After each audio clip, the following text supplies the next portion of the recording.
muitas vezes a gente não consegue gerenciar, não consegue estar por dentro de tudo, o que está acontecendo, o que não está. Então, nós fizemos essa série de lives aí que envolveu a anterior, que foi sobre a área financeira, como obter capital de giro, essa com a presença da doutora Rita, que é uma profissional assim, muito experiente, ela tem mais de 30 anos atuando na área trabalhista, então é uma profissional assim, muito gabaritada, e que vai poder dar para a gente um panorama muito interessante aí do que fazer corretamente, né, com segurança, sem correr riscos e sem prejudicar ninguém. Então, acho que é uma visão assim muito sensata, muito equilibrada, que nesse momento é importante para todos nós. E depois teremos, na sequência, né, daqui na quinta-feira, teremos também uma outra live sobre a área de marketing, que eu acho interessante também, aqueles que né, porque terão informações bem interessantes aí com o João Riva, que vai nos oferecer essa palestra também. Então, gente, eu vou passar a palavra para a doutora Rita, para que ela comece aí a expor as considerações principais sobre essas mudanças que estão ocorrendo aí e como a gente deve se conduzir. Bom dia, doutora, obrigada. Doutora, desculpa, só para dizer para vocês que a gente organiza, quem não participou da última live, a gente faz uma organizaçãozinha mínima aqui para a gente também não deixar a doutora Rita louca, né? Então, a gente assiste a palestra dela, ela vai falar, vai conversar com a gente, vocês podem fazer pergunta pelo chat, se vocês não quiserem esquecer o que vocês tinham na cabeça na hora. Na sequência, quando ela acabar, ela vai responder, e aí a gente abre os microfones e aí vocês fiquem à vontade para poder participar com perguntas também, tá bom? Pronto, Perfeito. doutora Rita, pode ir. Tá ótimo, obrigada. Bom, inicialmente eu gostaria de agradecer muito a oportunidade de estar com vocês, de poder colocar para vocês, trocar ideias e seguir em frente nessa situação que a gente está se posicionando aí desastrosa, né? Vamos dizer assim. Então, eu queria agradecer o seu Áurea, a Thaís, toda a equipe. E o que eu vim me propor a falar com vocês é o seguinte: houve a emissão de 2 medidas provisórias pelo governo, e nessas 2 medidas, muitas atividades da área trabalhista foram atingidas. Tá? Então, o que acontece? Eu tenho a medida provisória 927, que saiu em março, e a 936, que saiu em 1º de abril. É verdade, saiu mesmo. E o que acontece? Uma série de medidas emergenciais foram tomadas pelo governo no intuito de auxiliar as empresas a não demitir, a promover a manutenção de emprego e renda, né? Então, o que acontece? Eu extraí dessas 2 medidas provisórias 3 itens que eu julgo bem importantes para todo mundo, porque hoje em dia todo mundo está passando por isso. Tá? Então, a primeira delas é o home office. No home office, ele teve uma previsão mais sedimentada com a reforma trabalhista, que se deu em 2017. Nela, elencava-se uma série de itens importantes para você colocar alguém em home office. Estávamos nos adequando a tudo isso, né, a coisa andando, tendo aquela preocupação de colocar o teu empregado em casa, dando um suporte financeiro para ele. Isso era muito importante. A gente vinha alertando as empresas com relação a isso, que não bastava você mandar o teu empregado trabalhar em casa. Não, não é só isso. Eu preciso ver se ele tem uma cadeira que seja confortável, ergonômica. Eu tenho que saber se ele tem uma internet que atende, se essa internet que atende é cara e ele tem condição de pagar ou eu vou pagar. Ou seja, era uma série de detalhes que a gente tinha que ter quando colocava um colaborador em home office. Com a medida provisória, simplesmente, da noite para o dia, todo mundo poderia, em 48 horas, colocar o funcionário para trabalhar em home. O que nós vimos no dia a dia? Não dava para fazer grandes coisas com relação à ergonomia, às despesas e tudo mais. Simplesmente nós colocamos todos os empregados em home office e agora estamos nos organizando com relação a isso. Antigamente, quer dizer, antigamente, em 2017, você, quando colocava alguém em home office, era meio que não ter o controle de jornada. Ele entrou na CLT como uma das exceções a ter controle de jornada. Vejam, senhores, na situação que nós estamos, da noite para o dia colocar em home office, nós precisamos controlar, sim, essas pessoas. E eu entendo que a gente tem que controlar, não é só por conta de horário.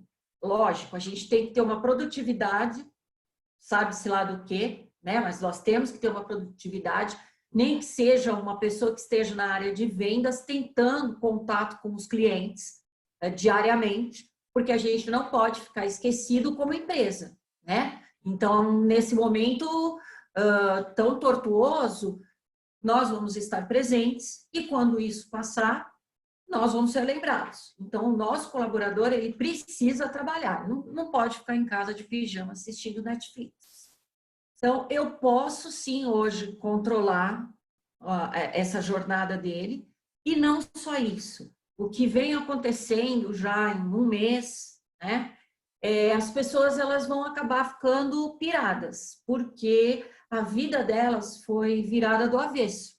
Então, nós, como empresários, nós vamos precisar controlar esse trabalho também para saber até que ponto esse empregado ele está sabendo dividir o trabalho dele, trabalhando e tendo a vida particular normal dele. Normal dentro do possível, mas isso é importante, porque o cara não pode ficar trabalhando o dia inteiro sem parar, né? Então, o que acontece? Hoje, esse home, ele veio correndo para cima de todo mundo. O que nós temos que fazer agora? Que vejam, todo mundo já está em home office. Então, agora o empresário, o que ele vai precisar fazer? Ele precisa ter um termo com cada um dos empregados. Nesse termo tem que ficar, tem que ter a anuência desse empregado, que é lógico, ela é praticamente automática, porque senão não tem onde trabalhar. Mas vejam, senhores, nós precisamos agora começar a organizar o que nós fizemos. Então, eu preciso ter esse documento com cada empregado. Eu preciso, passado essa loucura toda, ter consciência da infraestrutura que o empregado vai ter para trabalhar. Então, as pessoas precisam ter um olhar agora, olha, eu estou com aquele cara trabalhando lá na casa dele, o computador está servindo, ele está fazendo o trabalho dele em cima de uma mesa X, ele está sentando num banquinho, a gente vai precisar, apesar de tudo que a gente está passando, o esforço que a gente está fazendo para manter os empregos, agora a gente precisa ter esse olhar um pouco mais discricionário, porque depois pode acontecer eu ter um empregado com uma baita dor nas costas e um problema lombar e vir dizer que o empregador nem ligou para ele, colocou ele trabalhando em cima de um banquinho, que era o que ele tinha, e ele se lascou inteiro. E aí, vocês já sabem, a responsabilidade é toda do empresário, né? Ninguém tem responsabilidade nenhuma, só a gente. Então, é isso. Com relação ao home office, eu peço que tomem muito cuidado agora, tá? Eu sei que a maior preocupação da gente é manter esses empregos, manter essa renda, mas a gente precisa tomar esses cuidados de medicina e segurança do trabalho, ok? Isso é muito importante para nós, porque a empresa que fizer isso, ela não vai ter um problema lá na frente. Ela vai estar tranquila com relação à atitude dela perante esse funcionário. Algumas empresas, por conta de tudo isso, pioneiras, vamos dizer assim, elas elegeram valores para pagar para esse pessoal. Então, por exemplo, tem gente que está pagando R$50 por mês a mais para o empregado por conta da infraestrutura que ele está oferecendo para trabalhar. Tá? Então, isso é uma coisa também de se pensar. Não sei se o valor é correto ou não, mas já tem gente fazendo isso. E o que eu posso assegurar é que lá na frente, se alguma pessoa que com uma má influência resolva querer entrar com uma ação contra a empresa, dizendo que ela não me pagou nada, pelo menos foi pago alguma coisa, tá? E isso vai com certeza ser apreciado com bons olhos pela Justiça do Trabalho, ok? Isso do home office. O home office, ele foi instituído na medida provisória 927, que foi a de março, que eu comentei com vocês. Em abril, veio um benefício emergencial, ele foi criado pelo governo para que assegurasse os empregos e assegurasse a renda, né? De acordo com essa medida provisória, vão ser utilizados, vocês vão poder, os empregados vão poder utilizar parte do seguro-desemprego, sem ônus para as empresas, tá? Então, o que acontece?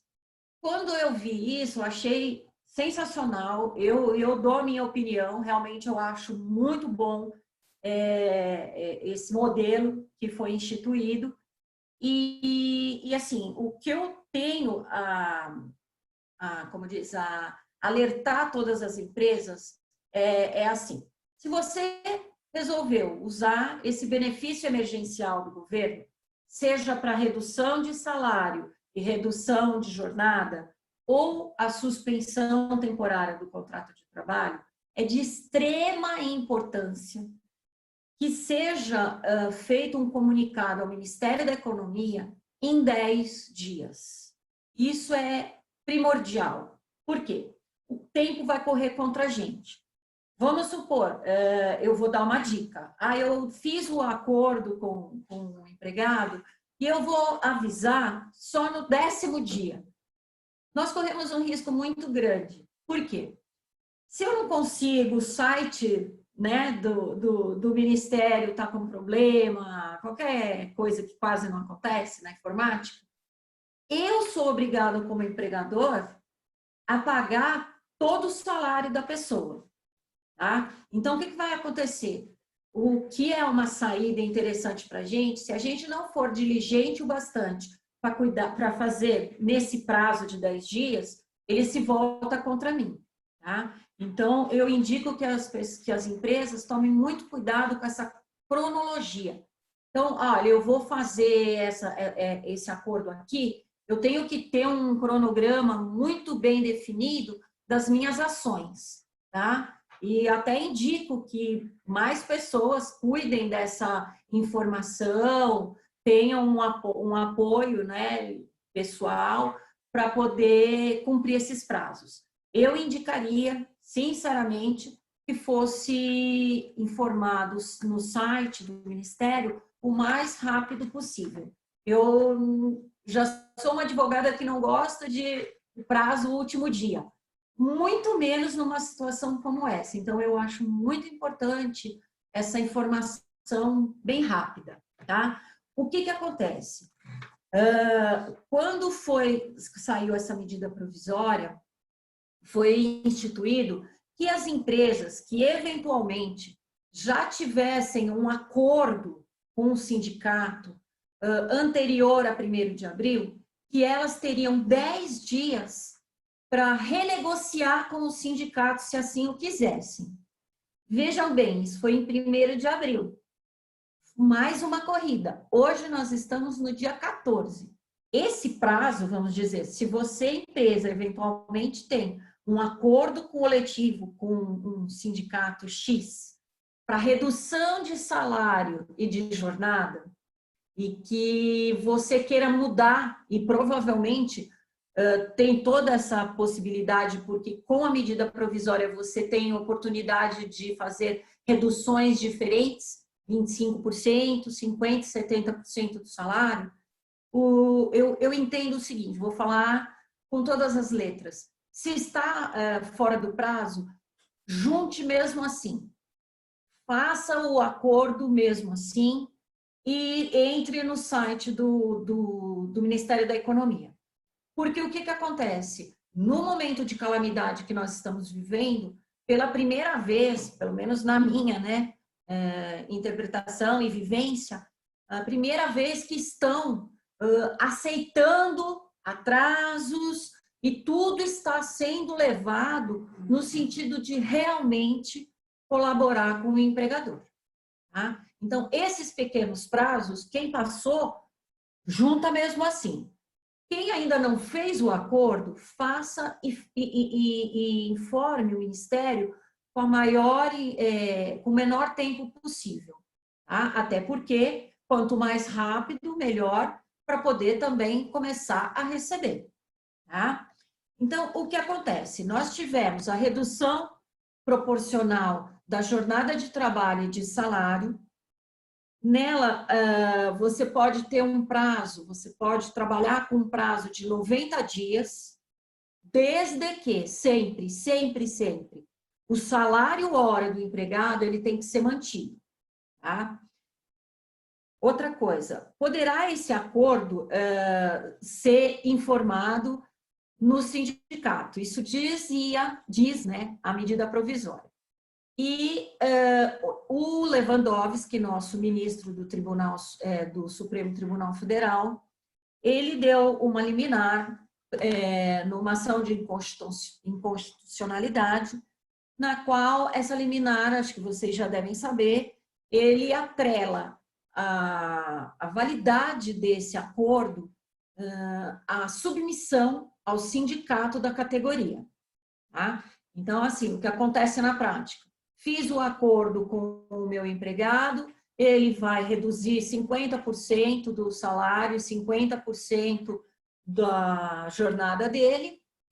Eu vou fazer como? Eu vou passar esse acordo. Então, os acordos eles precisam ser escritos, é necessário, de extrema importância, e eu vou passar isso para o sindicato por meio eletrônico, porque essa medida provisória também teve essa previsão, que é muito interessante para a gente.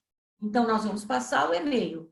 Se eles responderem para nós, dizendo, olha, eu não concordo com esse acordo, vamos negociar. O que vai estar acontecendo? Eu vou estar em negociação coletiva e não vai estar ainda valendo o que eu acordei, porque vai depender dessa negociação. Mas, em contrapartida, se eu mando esse e-mail e não obtenho resposta, fica valendo o que eu contratei, o que eu acordei com o meu empregado. Tá? Eu não quero ser, assim, não tem como não ser tendencioso, me desculpem, mas veja, eu acho extremamente difícil que os sindicatos respondam absolutamente todos os acordos individuais que eles vão receber. Então, a tendência é que passe esses acordos. O que eu vislumbro? Se o sindicato ver um acordo muito prejudicial ao empregado, pode ser que ele venha a querer interpelar a empresa e renegociar. Eu vou dar um exemplo com relação a isso que um cliente meu passou. Ele fez a redução da jornada e do salário. Quando ele fez essa redução, ele teria que pagar para o empregado menos do que um salário mínimo. Tá? O que acontece? Como advogada, eu já visualizo o seguinte, se eu fizer um acordo desse, em que meu empregado vai passar a ganhar menos do que um salário mínimo, eu corro um risco enorme de ter a nulidade desse acordo individual lá na frente, por conta da quebra de um princípio constitucional que seria ninguém pode receber menos do que um salário mínimo. Então, o que eu indiquei para o meu cliente? Ele faz a redução da jornada e ele mantém o salário mínimo. Tá? Então, esse é um problema clássico que nós vamos ter, que vai encher os tribunais lá na frente. Porque se eu fizer um acordo e pagar menos do que o salário mínimo, eu corro esse risco de ter que pagar toda a diferença lá na frente. Tá? Então, isso seria um problema, vamos dizer, de um acordo individual. na prática, né? Porque se fala em muita coisa, mas na prática seria isso. O sindicato não vai achar ruim de você fazer um percentual normal e manter um salário da pessoa, pelo menos no mínimo legal. Ok? Aí, o que acontece? Esses percentuais, como eu disse um pouco atrás, eles variam de 25%, 50% e 70%. Tá? Nós fazemos essas reduções pareadas e tomando cuidado, na minha opinião, com a manutenção do salário mínimo. Outra coisa que foi instituída nessa medida provisória prevista é a opção de suspensão temporária do contrato de trabalho. Essa medida, ela não é de 90 dias, como no caso da redução, ela é trabalhada por 60 dias, de 30 mais 30. Então, o que eu indico? Quem for optar por uma suspensão, assim, o ideal é que fosse feito em 2 momentos.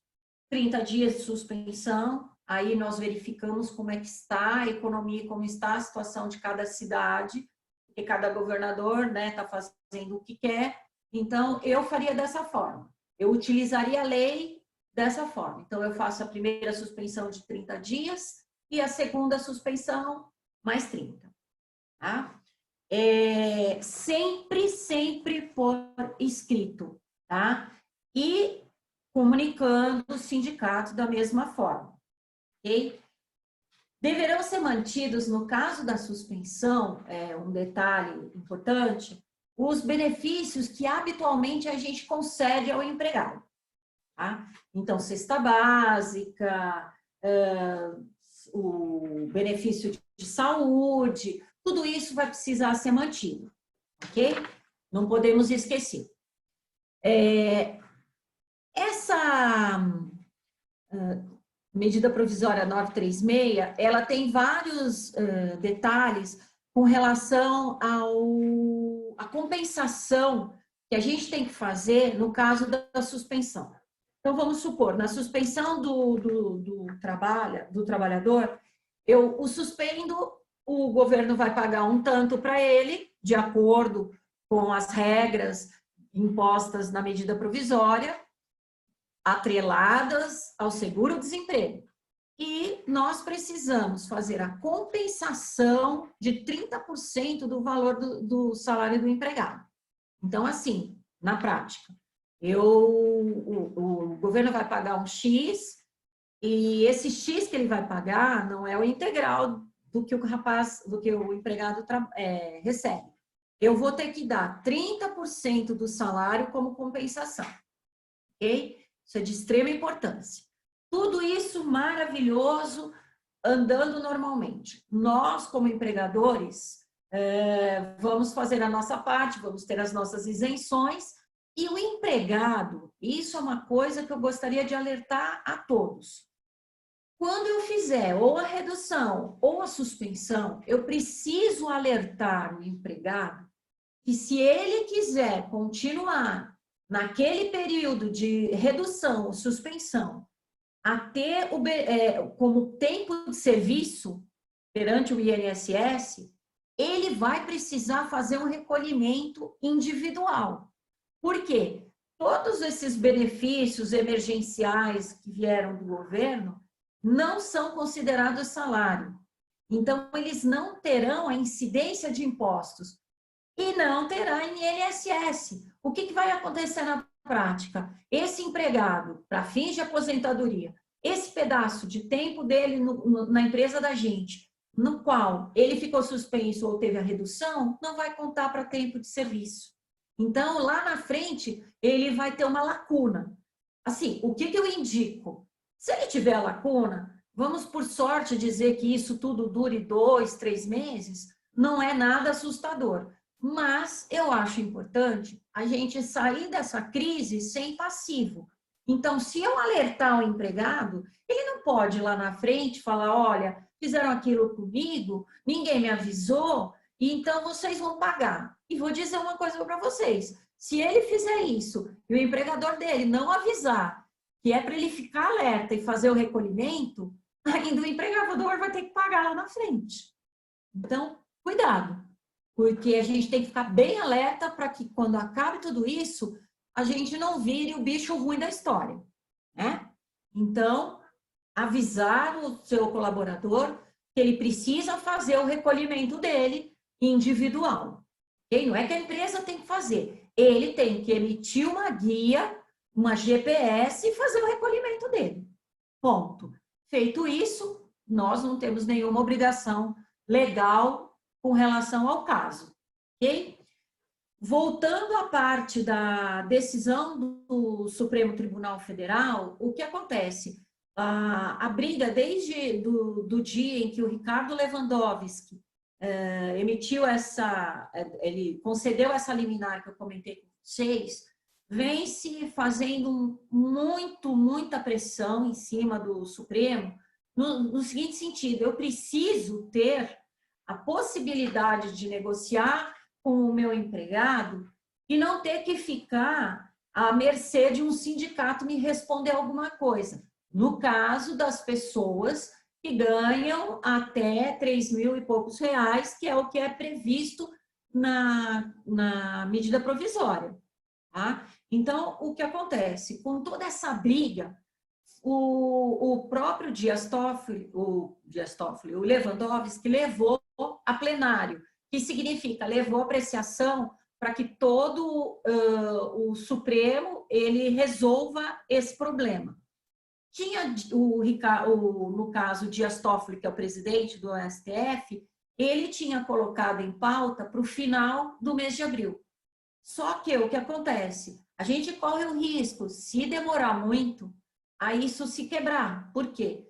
O empregador ele começa a ficar mais desmotivado a fazer esses acordos, que na verdade vão ser interessantes para o caixa dele e para a manutenção do emprego dessas pessoas. Então, o que nós estamos vendo, não há ainda uma decisão, mas ao que tudo indica, haverá ou o julgamento ou a mudança de comportamento do Ricardo Lewandowski com relação a isso. Ou seja, voltar e deixar a medida provisória do jeito que ela estava. Quem recebe menos, a gente, no acordo individual, não vai precisar avisar o sindicato. Mas veja, não há nenhuma decisão ainda.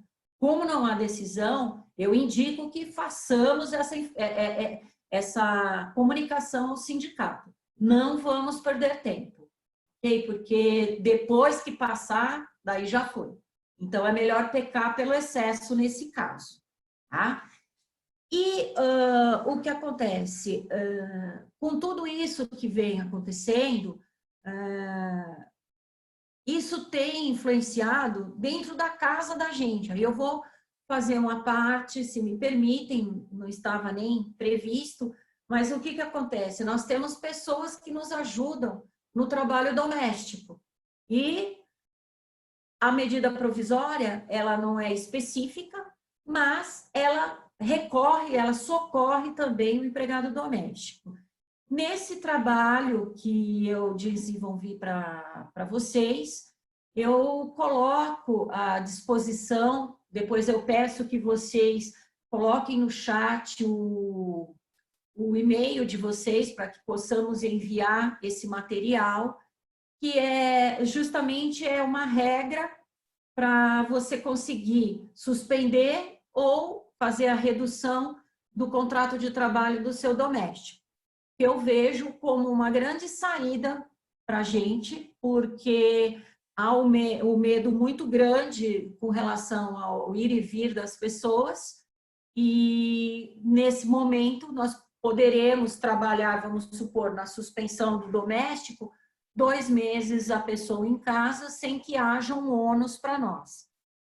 Um alerta apenas é o seguinte: por conta de ser um doméstico, assim, eu faço um monte de defesa de pessoas que são colocadas na Justiça do Trabalho, né, o empregador. E o que acontece? Se o seu empregado doméstico, eventualmente, receber o valor do governo e houver alguma diferença, né, eu acho de extrema importância que a gente faça essa complementação, tá? Tanto na redução e, claro, na suspensão, certo? E, por fim, um detalhe que me veio à cabeça foi o seguinte: como é que eu faço com o doméstico para informar essa pessoa que ela vai estar com a redução da jornada? Eu acho muito difícil. O que tem se trabalhado mais com o doméstico é justamente com a suspensão. Como eu vou fazer isso? Então, o que eu indico que faça?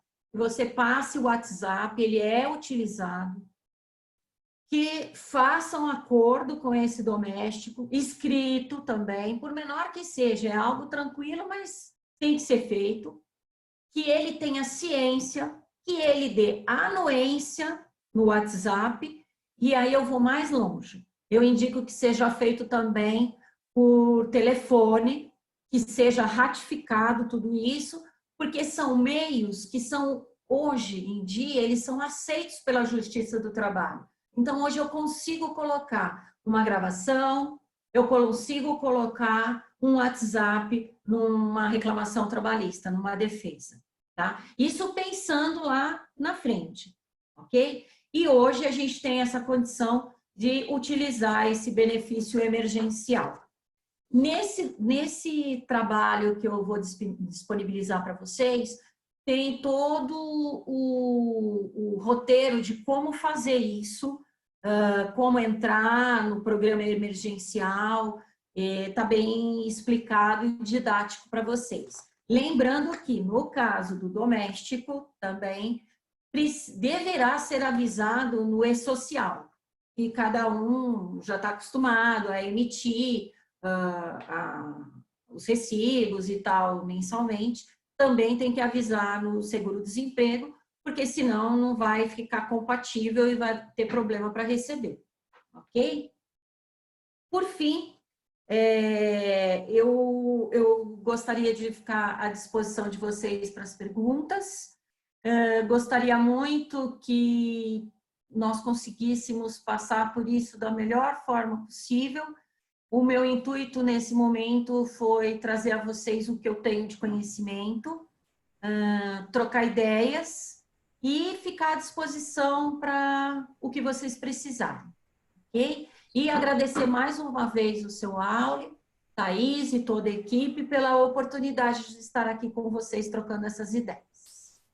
Obrigada, doutora Rita. Eu acho que foi excelente. Nós temos umas perguntinhas aqui, ó. Vamos lá. Claro, vamos lá. Vamos lá para cima. Deixa eu só subir esse negócio aqui. Quem perguntou da live de finanças, a gente pode passar para vocês sim essa live, tá? Então, a primeira pergunta aqui é: como funciona no home office o PPRA? Acho que é importante, inclusive, explicar para quem não conhece muito bem o que é o PPRA, né? Senão fica um negócio... Então, nesse momento, em primeiro lugar, o PPRA é um programa que as empresas são submetidas. Nesse programa são os locais de trabalho da sua empresa. E aí, justamente, aí entra a parte ergonômica que eu falei um pouco atrás. O que acontece? Nesse PPRA, vai justamente constar aquela cadeira, vou ser mais exemplificativa. Eu tenho uma pessoa que trabalha no computador, né? Ela faz vendas, contatos e tal. O que eu preciso para esse empregado no PPRA da empresa? Eu preciso que ele tenha uma mesa que seja de um tamanho adequado, eu preciso que ele tenha uma cadeira que seja confortável, eu tenho que ter locais, são equipamentos para que ele possa repousar a mão sobre um mouse, que ele tenha um lugar onde coloque os pés, aí já começa a assustar todo mundo, né? O que acontece? O fato de você ter determinações dentro da sua empresa não significa que você vai ter que ter exatamente a mesma coisa lá. O que você vai precisar? É ter o básico. Então, o que eu sugiro? dependendo de cada atividade, na verdade a atividade é justamente em computador, quem está em home, ou leitura, é ter uma boa luz, é ter uma boa internet, é ter uma cadeira confortável, e essa é a preocupação do empregador. Então, o que eu tenho visto? Empresas que concederam, vamos dizer, elas emprestaram os computadores da empresa para o funcionário e uma cadeira. Mas eu não ficaria só nisso. Eu colocaria um documento com o empregado, dizendo, olha, estou te dando aqui, estou te emprestando o computador, estou te emprestando aqui a cadeira, eu acho que você tem que agir assim, assim, assim. Por quê? A partir do momento que eu me preocupo com o empregado e falo o que ele tem que fazer, tomar cuidado com a saúde, ter as pausas e tudo mais, eu estou mostrando que eu estou preocupada com ele, com a saúde dele, e eu não sou responsável por qualquer problema, porque ele foi avisado e ele teve os instrumentos para poder trabalhar. Okay? Isso seria o PPRA dentro de casa do cara. É ele ter essas condições mínimas de trabalho. Tá bom, vamos lá. Acho que ficou entendido, né? Antes de dar entrada no site do Ministério, é necessário passar pelo sindicato? Eles precisam aprovar ou validar esses acordos trabalhistas? A senhora até falou, mas é bom, eu acho que reforçar, sim. Né? O que acontece? Eu faria automaticamente as coisas pareadas, paralelas. Então, eu entro no site, o que eu indico? Eu fiz o acordo, ok, fiz o acordo, mando um e-mail para o sindicato e entro já no site e faço o registro. O que vai acontecer com o sindicato? Pela medida provisória, eu tenho faixas salariais que me indicam se eu devo ou não ter a permissão e informar o sindicato. Na verdade, ter permissão não, é informar o sindicato. E o que acontece? Nessa mesma medida provisória, ela prevê que pessoas que ganham, eu vou falar o valor correto para vocês, são R$ 3.135, então quem tem salário até R$ 3.135, e eu fiz um acordo, eu não preciso avisar o sindicato, pela medida provisória. Okay? Quem está e também para quem ganha mais do que 12.202,12. Então, quem que eu tenho que avisar o sindicato pela medida provisória? Pessoas que ganhem mais que R$ 3.135 e menos do que 12.202,12. Tá? Para cima ou para baixo, eu não teria que avisar.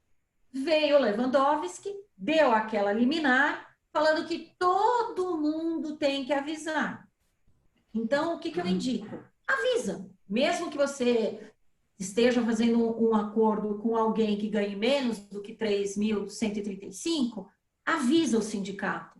Porque o que acontece? De qualquer forma, nós caímos na seguinte vala. Ou ele não vai ter condição de te responder e fica valendo o teu acordo, ou no Supremo Tribunal Federal, eles vão resolver baixar essa liminar, cassar essa liminar do Lewandowski, no sentido de que não precisa ser para todo mundo. Tá bom. A próxima pergunta eu acho que já foi respondida, que é se o sindicato tem algum prazo para dar essa resposta. Ah, ele tem, 10 dias. 10 dias. Então, não, são 10 dias, esperamos 10 dias. Ele não respondeu, um abraço. Né? Quem cala consente, certo? Exatamente, isso mesmo. Tá bom, vamos lá. Então, o que mais que a gente tem aqui? Posso fazer 60 dias direto a suspensão temporária de contrato? Isso pode o funcionário ter que assinar, se locomover por 2 vezes, e a lei prevê que eu posso chamar o funcionário de volta desde que eu avise com 48 horas, certo? Perfeito, perfeito, pode sim. Tá bom, vamos ver o que mais. Como RH da empresa precisa informar os funcionários como eles irão receber, já informamos no empregador web. Como será isso? Desculpa, eu não entendi muito bem a pergunta. É se eu tenho que explicar como que o governo vai pagar para ele? Adriana, você quer falar? É a Adriana Pavani. Você quer explicar melhor? Mas foi o que eu entendi também. Bom, vamos ler de novo, ver se a gente descobre. Então, como RH da empresa, então acredito que ela seja RH da empresa, eu preciso informar os funcionários como eles vão receber? Então, acredito que caminho, é pela Caixa, é por onde, sim, né? Sim. Já Entendi. que ela já informou no empregador web. Entendi. Bom, gente, o que acontece é o seguinte, num momento como esse, eu não sei o tamanho da tua empresa, né? Mas veja, eu acho de extrema importância eu passar algumas informações, sim, de caráter mais humanitário mesmo, porque as pessoas, vamos ver a situação do empregado. Ele, da noite para o dia, ele fez um acordo e agora ele vai receber pelo governo. Eu viro para ele e falo assim, mas vai receber do governo, tchau, um abraço e a gente se vê daqui 60 dias. Veja, seria importante que os colaboradores de recursos humanos, que eles dessem um preâmbulo do que vai acontecer, sim. Então, o que vai acontecer? A partir do momento que eu faço o registro disso no Ministério, eu dei para ele os dados bancários, ele vai receber diretamente do governo na sua conta corrente, e assim, eu sei que vai ficar bem pesado para o pessoal de RH, mas eu acho importante se colocar um pouco à disposição, se a pessoa tiver algum problema. Vai ser algo muito psicológico nesse momento. Eu não tenho rigidez e obrigação de saber absolutamente tudo, vejam bem, mas eu entendo que como empresa é importante eu deixar o empregado ciente que eu estou, entre aspas, com ele nisso, entendeu? Então, ele tem menos possibilidade de descobrir como faz do que eu. Então, o que eu faria? Junto à contabilidade, né, do parceiro de cada empresa, eu teria as informações básicas para serem passadas. Não que eu vou falar, olha, tal dia está na sua conta. Não é obrigação nossa, eu entendo. Mas a gente tem que se colocar nessa parte sensível que a pessoa, da noite para o dia, alguém vai pagar para ela. Quem sabe quando e quem, né? Então, na minha opinião, eu indico que se dê para cada empregado uma informação um pouco mais apurada e que se deixe um canal aberto de comunicação. Ela até complementou aqui, doutora, perguntando o seguinte: quem tem conta na Caixa vai receber automaticamente ou vai ter que se dirigir fisicamente ao CAT para dar entrada e depois ir à lotérica ou Caixa Econômica, como no seguro-desemprego normal? Bom, até onde eu tenho conhecimento, tudo vai ser por plataforma digital. Justamente o que se quer impedir é a ida das pessoas em locais de acúmulo de pessoas. Então, assim, particularmente, eu não sei esse detalhe, mas tudo vai ser feito para que caia na conta corrente da pessoa. E se não, por exemplo, que não seja a Caixa, vai cair em outros bancos também. Não é que vai ter que abrir uma conta na Caixa, não. Cada um vai receber no seu banco X, sem a necessidade de se locomover. Agora, veja, aí vem um outro detalhe. Vamos supor que essa pessoa esteja com alguma dificuldade na conta corrente dela, e é outra coisa. A obrigação dela ir até a agência dela, mas aí foge a necessidade e a relação da gente, governo e empregado. Sim, perfeito. Ou seja, se alguém tiver alguma dívida e esse salário cair dentro dessa conta, pode ser apreendido, isso continua valendo, né? Então, eu acho que é sempre simpático a gente, como empregador, avisar, né, os funcionários, para que eles tomem isso.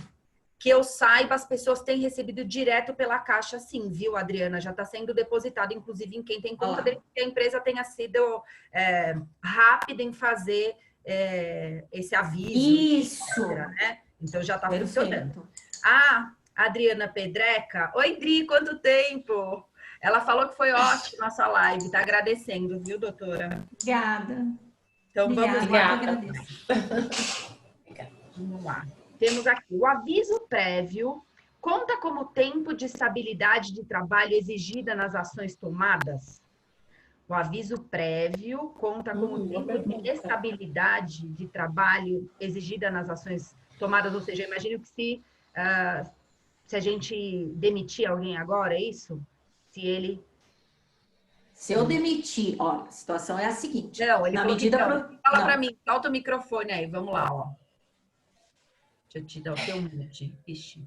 Olá, bom dia. Oi, bom É o Fernando dia. da Beco falando, como vai? Tudo bem? Tô bem, e você? Maravilha. Essas ações que a gente está comentando aí, até onde eu sei, todas elas prevêem o seguinte: se você fizer um contrato de suspensão, se fizer redução, se você optar pelo financiamento, buscar um financiamento para bancar a folha de pagamento, o período que você usar esses benefícios, você tem que depois conceder como estabilidade de trabalho para os funcionários. Né? Então, se eu suspendi o contrato de trabalho por 60 dias, depois esse funcionário tem uma estabilidade de 60 dias. A minha pergunta é, eu consigo colocar ele de aviso prévio após os 60 dias de estabilidade ou eu consigo colocar com 30 dias um aviso prévio trabalhado? Não, eu entendo que você só coloca ele em aviso prévio depois dos 60 dias de estabilidade. Ele tem os 60 dias mais os 30. Você só vai conseguir ou fazer o trabalhado a partir do 61º dia ou o indenizado. Você vai ter que pagar esse aviso para ele. Mas você não vai poder usar o período de estabilidade como aviso prévio. Tá bom. Doutora, agora na última live que a gente fez de finanças, a gente teve uma pergunta sobre férias, que ficou meio no ar sem uma resposta, que era o seguinte, no desespero, a hora que eu vi que ia ficar tudo muito apertado, eu coloquei todo mundo de férias. No meio desse processo, surgiu uma pequena, sei lá, uma necessidade pequena. Eu preciso que esse funcionário faça uma entrega ou emita uma nota fiscal. Aí ele veio nesse período um único dia. Qual é a consequência disso para o empregador, né? Como é que eu faço isso? Existe uma maneira da gente fazer isso que a gente não corra risco de quebrar férias? Se eu colocar esse empregado trabalhando, nem que sejam poucas horas no dia, durante o período reservado a férias, elas vão ser consideradas nulas e o que vai acontecer? Eu vou ter que pagar para ele como se ele não estivesse de férias. Vou perder, vou pagar o dobro para ele. Então, o que eu indico num caso como esse? A concessão de férias, ela, desde a reforma trabalhista em 2017, veio com ela a previsão de você dividir essas férias, né? Você pode dividir em até 3 períodos, sendo que o menor período, ele precisa ser de 5 dias. Então, vamos ver, vamos fazer o que eu indico para o empregador. Ele pode dividir essas férias, fracionar essas férias em 7 dias, por exemplo, e o que vai... Vamos pensar nos 20 dias, porque 1/3 você pode deixar para o final do ano, certo?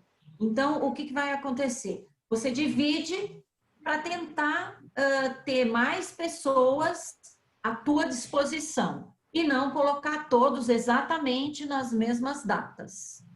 Não sei se eu me fiz esclarecer, mas seria um jeito, porque a partir do momento, mesmo que eu dê para esse empregado 7 dias de férias e o chame no 6º dia, eu estou quebrando as férias dele. Não, ficou claro. Então, a gente pode fazer, por exemplo, eu tenho 2 pessoas dentro da área de produção trabalhando, eu escalono de 5 em 5, de modo que eu tenha sempre alguém fora de férias, né, para que eu possa chamar. Perfeito. Isso, exato.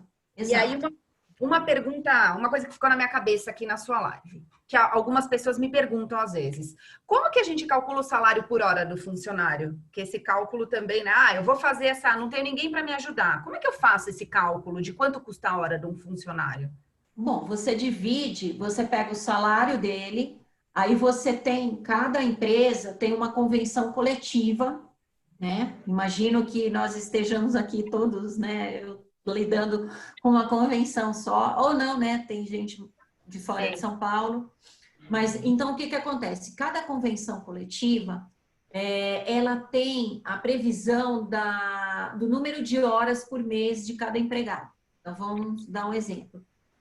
Eu tenho uma categoria que fala que por mês a pessoa vai trabalhar, o salário dela vai ser baseado em 200 horas. Tá? Se é assim, 200 horas, eu vou pegar o valor do salário nominal, e dividir por isso, pelos 200, para saber o valor da hora. Cada categoria é de uma forma. A CLT, o que ela prevê, são 220 horas, para quem trabalha numa jornada de 8 horas por dia. Isso é normal. Mas cada convenção costuma, na maioria das vezes, diminuir um pouquinho e dar um número menor de horas por mês. Sim, é sempre bom validar isso com o contador, né? Para fazer, acho que a conta sempre, super necessário. Tá ótimo. E aí, uma última pergunta minha aqui foi que no caso da gente avisar os nossos funcionários sobre esse recolhimento de INSS, já que é um assunto sério, porque vira e mexe a gente recebe, o Free Shop já tem muitos anos, né? Então, às vezes eu tenho gente que trabalhou lá 30 anos atrás e pede documentação, né? E é um negócio super complicado. Então, como é que deve ser feito esse aviso para os funcionários e como eu devo guardar isso? Porque avisei esse funcionário, mandei um e-mail. Por quanto tempo eu guardo esse e-mail que eu mandei? Isso pode ser digital, eu preciso guardar isso impresso, precisa fazer parte do prontuário do funcionário? Eu indico que faça parte do prontuário, sim. Pode ser por e-mail, pode ser por WhatsApp, hoje em dia, porque aí a gente tem a prova disso, informou e alertou.